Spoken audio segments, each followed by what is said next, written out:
Ladies and gentlemen, welcome to what I'm not sure name on it. It's probably not a series. It's probably not anything. It probably will happen maybe once a week. If not, it doesn't happen once a week. It happens every once in a while. But this is kind of a more in-depth review of Honedge games, Honedge and possibly Doublade games, where we're just going a little bit more in depth of what's going on in the games, what's going on in the division, and basically try to give a little bit more of insight and resource to uh, teachable moments in the Honedge in the Honedge Bowl, the Honedge League, really. Because I noticed there's this term, right? Like this term that's gone around. That's just a Honedge moment, right? And a Honedge moment, culturally in the server, is defined as basically a bad play, a bad decision, or basically a poor execution of any concept. It is a Honedge moment. Otherwise, the Honedge division is known as a choke division, and these are kind of, you take them what you want. They're kind of negative terms. I mean, they're obviously negative terms, um, and while it's unfortunate that that's terminology. Um, Ideally, we don't have that, but it is what it is, you know. But we are going to be redefining the Honedge moment, at least on this channel. And Honedge moments are now going to be teachable moments where you can actually get feedback and focus in on areas to improve. So as you can see right here on the screen, if you haven't read this already for the minute I've been talking, basically I pinged earlier this morning. Right now it's almost, well, it's actually 12 right now. And basically I was just asking for from the players what games that they wanted, and as of right now there's been three. I looked over all three of them, and the one I liked the most was Scorpion's game. I thought they were two pretty, or at least one very interesting thing that we can kind of delve deeper on. But first, I want to go over a couple things. Number one, this is different content from TNT's recaps. Okay, so I think there is a bit of miscommunication regarding TNT's content. So if you look over here in TNT's video, this is from this is season 7, week 2. The main theme. I'm gonna pause the music for a second. There's this kind of thing that he's doing here, and it's very like satire, sarcastic comedy. So let's take a look. So I think a big problem is coaches from the lower divisions, they skip to like their game, and this TNT confirmed this with his analytics. They skip to their game and they don't watch anything else, and they watch the review on that game, and if they get a negative result, they just kind of get upset. But I'm here to show you that no one is really exempt from this. TNT is kind of just saying what he says. There's obviously, you can learn from it, but he's going over each game in like 20 seconds, so you can't really expect too much. It's just a quick recap. Like let's take a look at here what he says Our here. next game is This is my game. Okay, this is my game from week 2, and this is just so we're on the same page, right? TNT and there's no bad blood. There's nothing wrong, right? We're cool. We interact fine, right? He's not hating or calling anyone out. Just listen. versus Nilla. JTK 1-2-0, and Nilla, let's get this straight. You're up 5-2. You have a Garchomp and a Kartana. We're talking a mon with rough skin, even if the Kartana is Sash. And you Sat Switch to Crobat. This is true. I did sack switch to Crobat. Leaf Blade doesn't kill Chomp. It doesn't kill Chomp. Earthquake does at least half to Cart, It does 51 minimum. and you switch out on the Cart. What on earth was that? Not only that, you pivot into the bat, you know, the thing that outspeeds. See, even my dog can't stand watching this. Okay, so basically, you get the point. He goes on a little bit more and talks about how his dog has to be let out because he can't watch the game. And then, you know, there's similar. This is a pretty harsh roasting, right? But it's pretty similar. You can pick a Honedge game, pick a Doublade game, and there's a similar response here, where he's kind of flaming. Test his field dominance. This one I think is fine. I think he didn't say anything about this. I've watched this a couple times, but then like people, I think were expecting not a jokes. So if you scroll down here, and this is something no one reads, I don't think. Right here, right? A quick reminder that this is all my opinion and no way reflects anyone mentioned as a person or even a Mons player in general. All the takes are based on either the game I saw or who I felt like trolling. Please do not take anything personally. As nothing is going to be. And I think this is kind of lost to communication. I did not notice the pull in the thumbnail. I'm sorry. But anyway, that's something that I wanted to address here. Okay, this is different than TNT's content, and TNT's content is obviously different than this.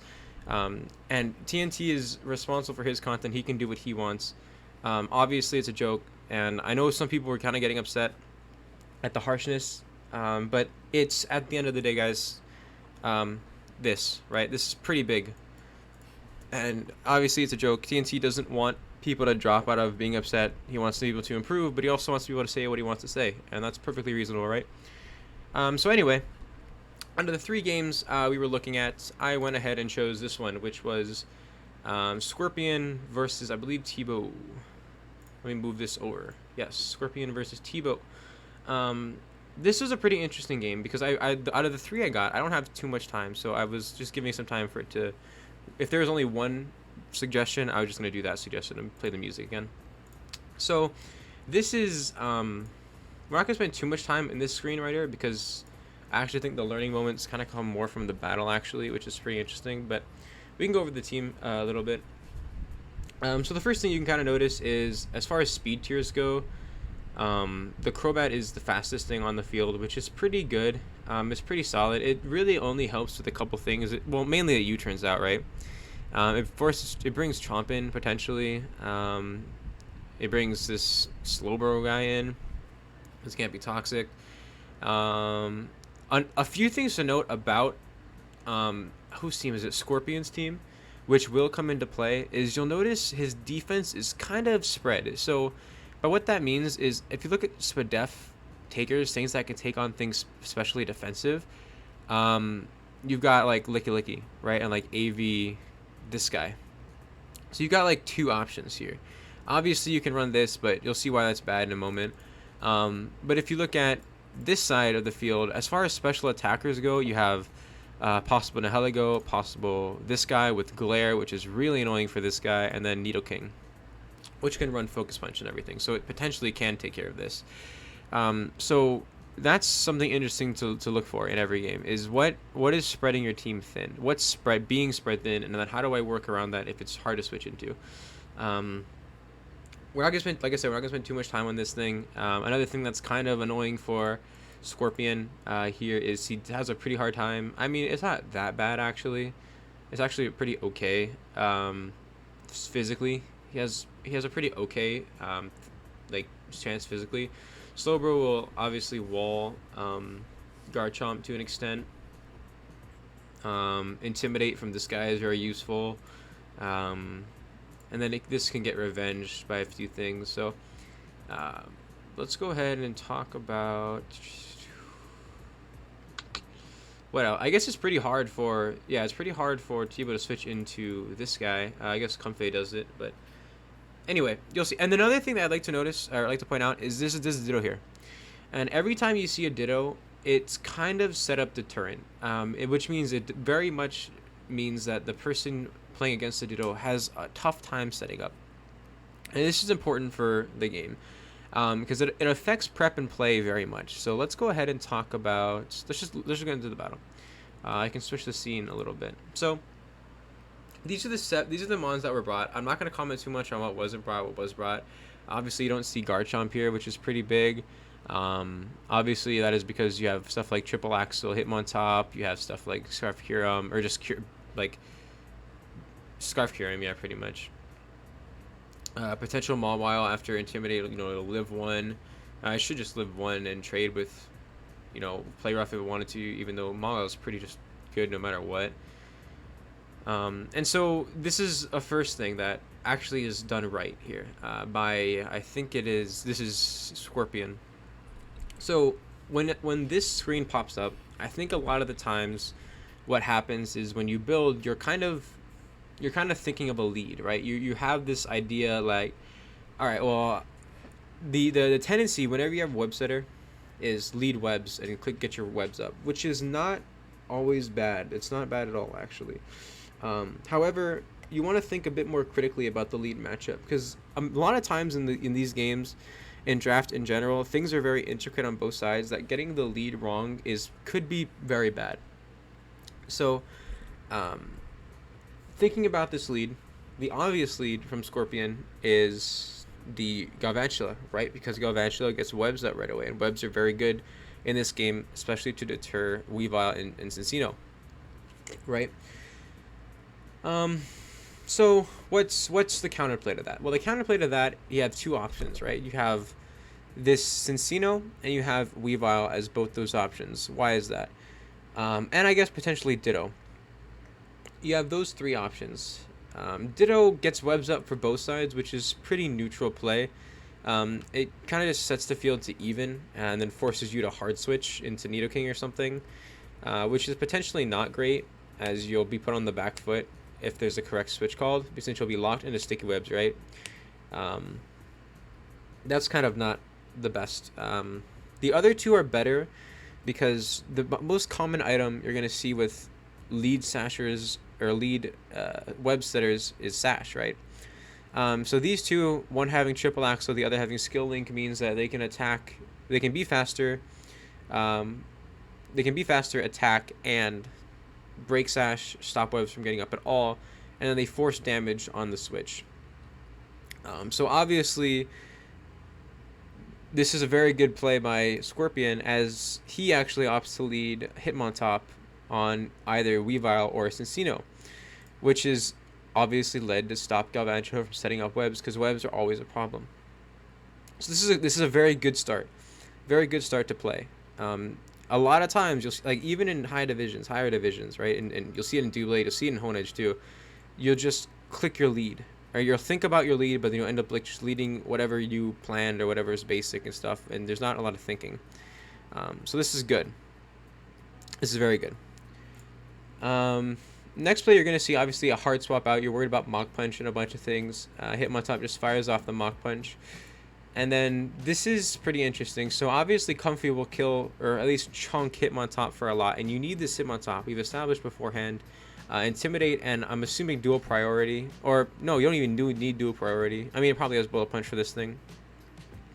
But having this priority around to revenge Cincino and Weavile like completely is very, very good.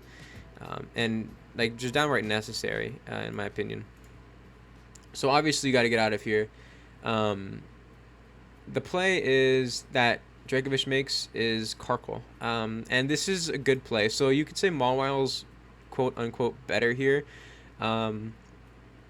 Comfy, I mean, this is it depends, right? So here's the thing. This scouts U-turn, right? So if Mawile comes in and U-turns, that just invites Nidoking in, and then there's free Earth Power or free Focus Punch or free Sub. You're worried about stuff, right? This also invites in Nidoking. I'm assuming he's predicting setup, or he's either just scouting U-turn. Either way, this is an okay play. This also threatens Rocks up, which is always good. Rocks need to, seriously, guys. Like Prison last season won without bringing Rocks or Defog once in Aegislash, right? If you guys abuse Rocks, Rocks are some of the best. Rocks and Spikes, seriously some of the best moves, right? You're not going to need to run as much attack if you can get the Rocks up. You get more bulk. Bunch of things, right? You can run moves that are more accurate, and you don't need to get the power. Like you might not need to run Stone Edge if you have Rocks up. You can run Rock Slide, and then not risk missing, right? So it's very, very important. Rocks don't get sit here. Obviously, this was a switch to Karkle on the Calm Mind. And now that it's revealed Calm Mind, you instantly know that this is hardwalled by Mawile for a couple of reasons. Number one, Comfy can't touch Mawile at all. Yeah, Comfy can't touch Mawile at all. My guess is you're going to have a healing move, so probably Draining Kiss, Stored Power, obviously, possibly Giga Drain, right? So those are like the three moves you can kind of expect as soon as you see Calm Mind, and it obviously reveals leftovers, so it's not boosting item or anything like that. You can kind of get an idea of the calcs. Again, you're probably going to have to calc Max Modest, you're going to have to calc Defensive, just to kind of get an idea of what can switch in and what can't. I believe Karkle opts to Will-O-Wisp, which is fine. Will-O-Wisp, I guess, stops Glycopod from coming in here, but Comfy is kind of just setting up right now. The best play there is just to go into Mawile right away. Remember, there's no hidden power. There's none of that, so Mawile is very free. Or if you were going to stay in, Just get your rocks up because rocks are good this game, right? We already went over why rocks are good. This thing is just revealed that it does not have defog. It most likely does not have defog, since it wants to have enough coverage to hit stuff, right? So now Mawile comes in after another Calm Mind. So now Comfy is at +3 where it would have been at +2 in this situation, and there's no rocks up. And this burn on Comfy like kind of doesn't matter. I mean, it does matter, but it also kind of doesn't matter.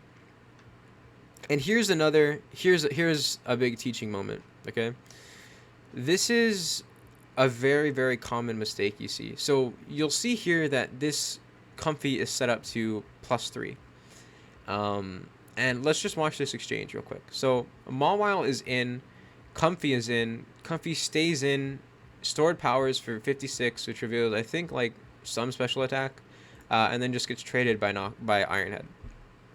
So when you're in this situation, this is something that if you are able to kind of get out of your head, I know it's like kind of locked in your head that once you set up, you're attacking.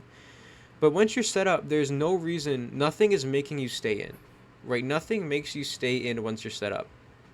A set up Pokemon can switch out and try again later. As you have revealed already, you can kind of just set up on Karkle, right? Karkle, you're already burned, you can't be toxic. You can set up on Karkle, you probably can set up on Hitmontop, you probably can set up on Licky Licky, because, especially because Licky Licky can't toxic you. And after this Mawile is gone, what's beating Comfy here? Comfy's in a very good position, right? I mean, you're looking at Flash Cannon on a Kyurem, but it still, right? Comfy's in a very, very good spot. So this could have been a switch here. Now I know in the chat, Tibo justified by saying, okay, well, Mawile can't set up. I don't want to let Mawile get to +2. Which is true, but the idea here, the reason that +2 or Swords Dance as a whole isn't too big of a problem is, number one, if you don't switch, he just loses this Mawile, right? I mean, the Sucker comes out, does like nothing, probably does like 40% maybe, and you stored power again, and then Mawile's gone, and Comfy now has a position to like just kind of go for game, right? Or you get to get to +2, you don't kill for whatever reason.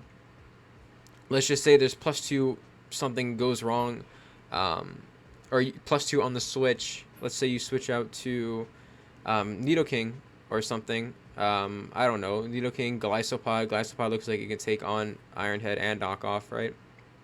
Let's say you go safe with the Gliscopod. Assume Gliscopod is somewhat invested, or if it's not invested, that's fine.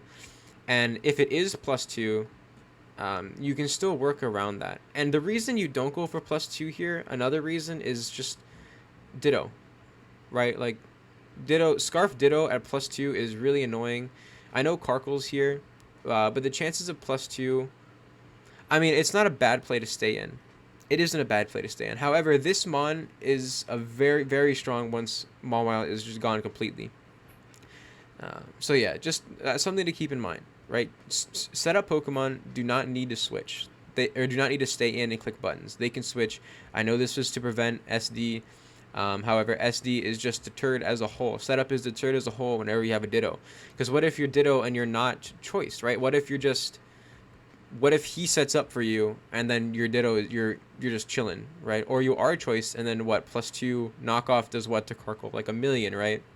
I know you're risking Flame Body, but let's just look at it. So right. Mawile, Swords Dance +2. I'm gonna assume you're adamant. You should be adamant. I'm assuming. Karkle. Item. Violates. Right, like look at that. Right, you're 2-hit KOing any switching. So, or even Ironhead. Right, even Ironhead should be doing quite a bit.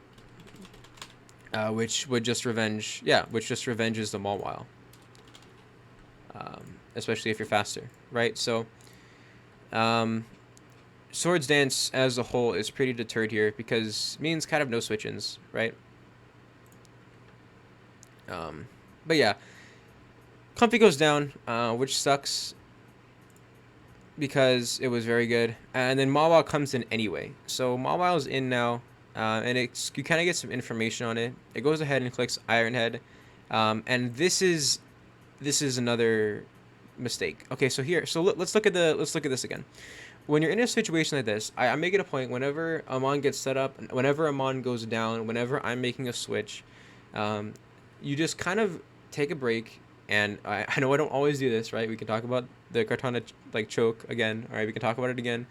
But what you should be doing in these situations is taking a look at what the opponent has and what you have. Okay, this is something you should do at the beginning of the game. Is just analyze left to right. Jamvad calls it, just the left to right analysis, and you just go one by one, and just think about what the possibilities are here.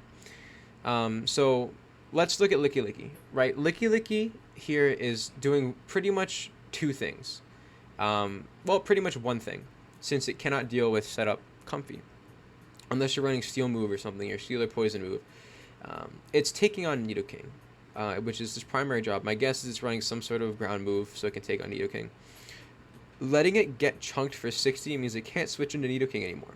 It no longer can do its job, and it no longer can pass wishes around, because at that point, everything else brings it down really low other than Comfy. Everything else, unless it's running Psyshock. If it's running like lots of investment Psyshock, it might be able to take it down actually.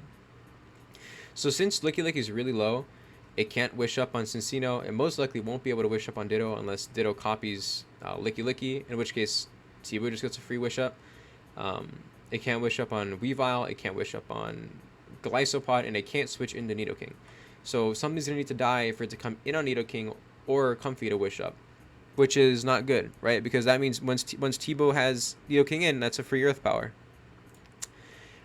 So obviously you see the Mawile trade here, and then switching to Licky Licky, taking a million, right? And now Licky Licky can't stay in. Licky Licky needs to go into Karkle, or needs to go into Hitmontop, which should be able to take this pretty well. Actually, I lied. It takes it horribly. And this, okay, another one, right? So, calculator, Karkle. Let's just say you're max. Violet, you're probably not max. You take two. You take two Iron Heads, and this is another. This is still bad. Why? Because Weavile, right? Because Weavile, you need this at least at 50% to kind of take on a Weavile. Especially if you're knocked off, right? Especially if you're knocked off. Especially if Weavile's banded. So letting both these things take tons of chip, letting Hitmontop take chip, which was kind of trying to focus on Weavile and Cincino, is bad, because something will die here now, right? Or you go into Karkle and let this get chipped too. So what happened here is, instead of going straight from Licky Licky to Karkle, you went from Licky Licky to Hitmontop for the Intimidate, which is a thing, then to Karkle. So Karkle will be taking, my guess is around 36% here. 26%. Goated Mon. But again, right, let's say you took 38% instead, and then you have Hitmontop at full, right? So then Nidoking comes in for free, or no, Nidoking doubles, right? He doubles in Nidoking, which is a good play by Tibo. So Karkle comes in here, or he just goes hard. Yeah, he just goes hard at Nidoking, which can't get punished, right? Karkle can't really touch Nidoking unless it has Scorching Sands, and even then, it probably doesn't kill. Will-O-Wisp comes out here, which doesn't super matter. And then again, because this Licky Licky is so low, I'm pretty sure 2 Earth Powers does the job. Which means Kyurem has to step in here.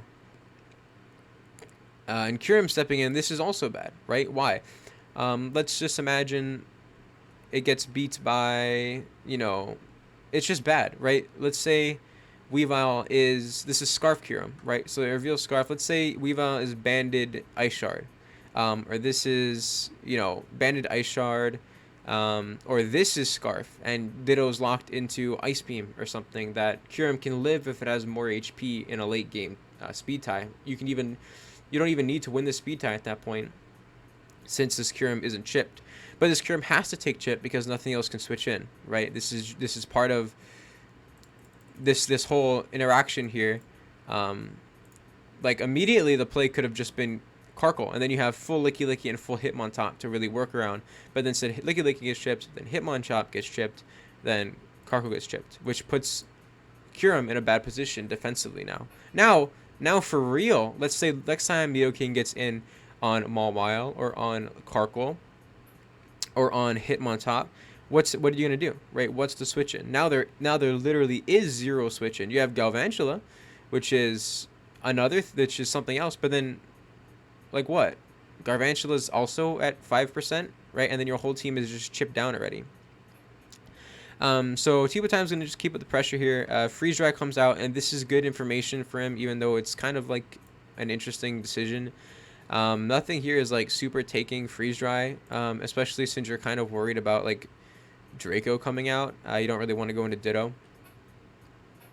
So Clystopod comes out here, kind of as quote-unquote the only play. You're worried about Flash Cannon, Draco, and then Freeze Dry pops out and gives him a free switch into whatever he wants. And this Freeze Dry damage reveals that it is Scarfed, right? Not Specs.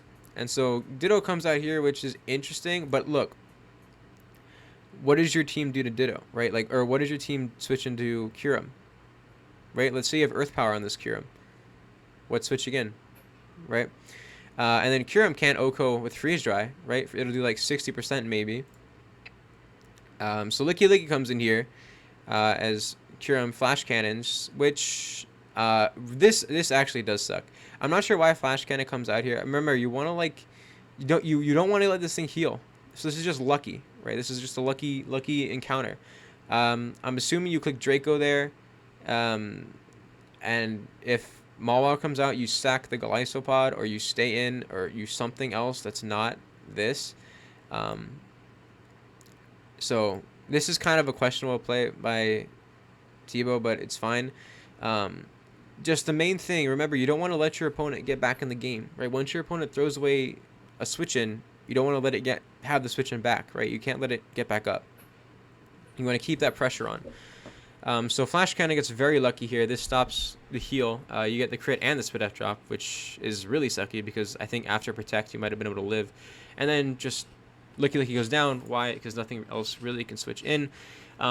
You could be, I mean, I get Karkle obviously, I don't even think Karkle can, right? Let's look at, and you need, it can't, right? It probably can come in and live, but you need it kind of healthy. I mean, I guess that's fine. I mean, you just need it kind of healthy to take on, well, Weavile knockoff, right? Or something like that. So Galvantula comes in here to get up webs, and then, because webs are pretty important now. I mean, yeah, they're important to stop Nidoking, I guess. Give more options to beat Nidoking. So webs comes up, and Cincino is in against Galvantula, which is a good matchup for Cincino. And now we get another thing here, which is Rock Blast onto this Karkle. And now we also have pretty much no Weavile switch-in. Now we have 0 Weavile switch-in, actually. So let's just say Kyurem comes out another time and clicks an Ice move, right? Weavile can live in Ice move, right? Ice resist Ice very comfortably, especially coming from Scarf Kyurem. And then let's look at like the triple axle switch-in, right? There's just no triple axle switch-in. Like Hitmontop should die at that percentage. Let's just say you're just normal Weavile, Swords Dance, Hitmontop. I'm assuming you're like just big defensive. Let's say Intimidate, you're -1. What Axel will just like kill. Right? I mean, I'll even give you Bold. So 31, 32, 36, and you're at 35. So it's a roll. And I don't even think, I looked at your spread, I'm pretty sure you're not max. I'm pretty sure like 104 defense or something like that. I don't even know if you're boosting nature. So Kyurem comes in here because it's the only thing that can revenge Cincino. Cincino dies here because there's not really a ton of switch-ins. I think Golisopod's way easier to sack off there, because Cincino is still like kind of good. But I mean, that's okay. Weavile comes in here, gets caught by the sticky web again, right? We talked about this potentially happening. Where's the Weavile switch-in? Galvantula comes in on Weavile, and then I believe Swords Dance is clicked here, which is so. Swords Dance being clicked here is interesting for a couple reasons. It's very strong, It's very, very strong, obviously. However, it doesn't matter for a few things. Number one, let's just say Curum stayed in. Let's just say Curum, I don't know if you're modest or not. Let's just assume you're not modest. Ice Beam is still doing nothing, right? So staying in is kind of a sack. So setting up on staying in is kind of cool, I guess. You can kind of call it cool. Now, it's also good if he switches to Mawile here, but Mawile is like kind of important. You kind of want Mawile around, I guess. Either way, the two switches here are Hitmontop and Galvantula. Setting up Weavile with a Hitmontop still in on webs, like, not only does it matter, but Mach Punch will just kill, right? And you're under webs. So Galvantula will also kill with just Bug Buzz. So this Galvantula play also is interesting, because if there was triple Axel right there, you just would have lost your Galvantula, right? Axel would hit 3 times, and then you lose your webs, or you lose your Sash, and you die. Hitmontop obviously is I think the play is here sacking Galvantula. I think the play he's making, at least, is sacking Galvantula, going into Hitmontop for the revenge. But that gets easily counterplayed. And then we either don't have Bug Buzz or a bug type move. Actually, I can probably try and find the I can try to find the stuff. 1 second. Okay, I found it. Wait, did I find it? Am I trolling you? Am I trolling myself? Come on, guys. Why is this so hard? Why is it so... Okay, here we go. This is... Yes. Yeah, I see. I don't understand this set either, because it can't really take on... I mean, it can take on Nidoking. No, we do have Bug Buzz. So... We do have Bug Buzz. And I guess you're predicting... But I mean, look at this. Are you max modest or just max timid, right? So at the very worst, there's an 85% chance to KO, right? Because you're faster, right? If the webs weren't up, you wouldn't be faster, so it wouldn't matter. Because webs are up, you just can kill here. Nidoking coming in is kind of sucky, obviously, but you volt switch, so it's not like you were worried about that anyway, right? Like volt switching just gives him a kill. So Hitmontop comes in here, which means now you no longer can revenge this Weavile with Mach Punch. This forces Curum in. Oh, it forces Mawile in. As Rick doesn't kill because Weavile's an Unmon. So Weavile gets traded for damage. But yeah, man. Now we get a funny thing. So Ditto comes out here, and because you're scarfed here, and for some reason the webs just literally aren't. I thought maybe it might be boots. I don't know why webs. I guess this is a cool interaction I just didn't know about. But Tebow's team here is just scarfed Ditto. So interesting, right? I don't know why the webs don't trigger. Either way, webs don't trigger here, which means you just get to freely click your buttons. Bug Buzz comes out now over Thunder, which... Okay, let's talk about that, actually. That's pretty interesting to think about. So let's say that in this situation, obviously you lose your Mawile, right? Nothing switches into Play Rough. You bring out Galvantula. And let's just look at the set one more time. You have Volt Switch. I see. You don't have a Thunder. You don't have Thunderbolt. Or Thunder. So you obviously can't do any of that. So, I guess that's your best play. It would have sucked. It would have been cool, because if you had Thunder, you probably would have chipped it in range of Earth Power and then swept with Scarf Curum. Which, actually, yeah, you would have probably swept Scarf Curum. You might have swept the Scarf Curum, but it's fine. Gastro Acid is pretty interesting. My guess is for Comfy or something like that. However, Gastro Acid is like 0 damage. I think it's like 50 or something like that. So Play Rough comes out here. Oh, it has Survival's ability. That's cool. So no longer has huge power, but it doesn't matter, right? Like that. This, I mean, doesn't matter, right?